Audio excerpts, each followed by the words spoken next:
Entretien en fait avec le porte-parole de Urgence Environnement, M. Christian Blanchette. Bonsoir, M. Blanchette. Bonsoir, monsieur. Bon, on a évacué tout le parc industriel en raison des émanations. Qu'est-ce que vous pouvez nous dire sur l'acétone?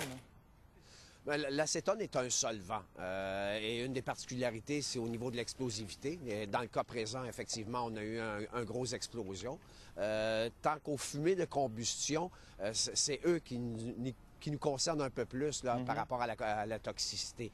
C'est qu'on retrouve des sous-produits. C'est pas nécessairement l'acétone qui est toxique en tant que soi, compte tenu qu'il y a eu une combustion au niveau de l'acétone. Ce sont les sous-produits, les dioxines, les furanes, etc., qui causent le plus de problèmes.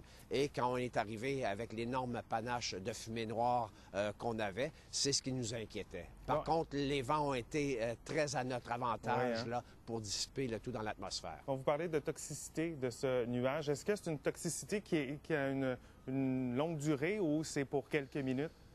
Bien, ça dépend toujours de la concentration. C'est sûr que dans les premières heures, quand le panache de fumée était très dense, effectivement, c'est par précaution qu'on a fait l'évacuation au niveau de tous les employés du parc industriel. Donc, qu'est-ce que ça a comme impact chez l'être humain? Parce que, bon, il y a certaines personnes là, qui nous ont dit avoir eu des rougeurs ou des problèmes peut-être respiratoires. Bien, ça cause des brûlures, ça cause des éruptions cutanées. Ça peut effectivement là, brûler tout l'appareil respiratoire, dépendamment de la quantité qu'on en inhale ou du contact qu'on a avec le produit. Là. Fait que dépendamment où on était lors de l'incident, effectivement, on peut subir là, divers dommages. Est-ce qu'il peut y avoir des impacts pour les cours d'eau? De prime abord, effectivement, à un certain moment donné, on a essayé de regarder au niveau des extinctions, des eaux d'extinction pour pas que ça n'atteigne un cours d'eau qui est situé à proximité. Donc ça, c'est l'eau, bien sûr, utilisée par les pompiers, donc qui traverse c'est l'eau d'extinction. Ben, non, pas nécessairement tous les débris, parce que dans les premières heures, les pompiers n'ont pas arrosé le brasier. C'est ce qu'ils font présentement. Là. Dans les premières heures, ce qu'ils sont affairés à faire, c'est arroser les réservoirs d'azote qui étaient situés à proximité du bâtiment qui avait brûlé pour éviter une deuxième déflagration. Là.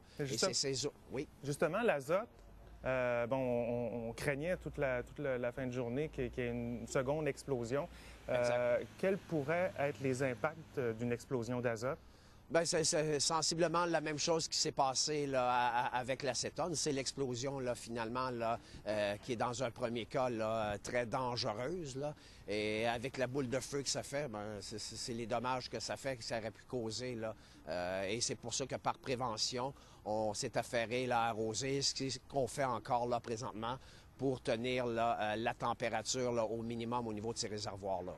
Bon, en terminant, M. Blanchette, dites-nous, vous êtes sur les lieux, vous surveillez encore la situation avec les efforts des pompiers à vouloir éteindre le feu qui reste en ce moment. Est-ce que ça pourrait, au cours des prochaines heures, avoir de l'impact sur l'environnement ou tout est assez circonscrit là-dessus?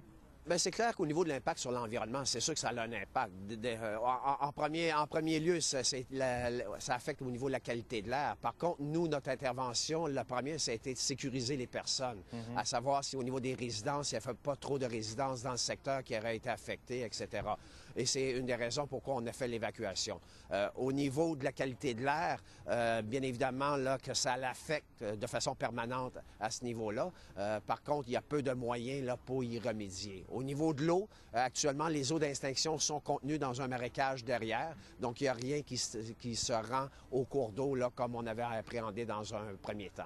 Par contre, là, au niveau de l'arrosage, contrairement à ce qui s'est fait dans un premier temps au niveau du combat de l'incendie, c'est que là, on s'affaire à arroser vraiment l'usine et c'est pour ça qu'on voit d'autres dégagements à l'arrière, comparativement à il y a environ une heure où est-ce qu'on avait presque plus de fumée de combustion. Par contre, là, on arrose vraiment le brasier et c'est ce qui cause là, la nouvelle fumée. Mais vous remarquerez que la couleur de cette fumée-là là, n'est pas la même que celle qu'on avait là, en début d'incendie. Alors là, lorsqu'on voit de la fumée là, au cours des prochaines heures dans le ciel, on n'a pas à s'inquiéter, là?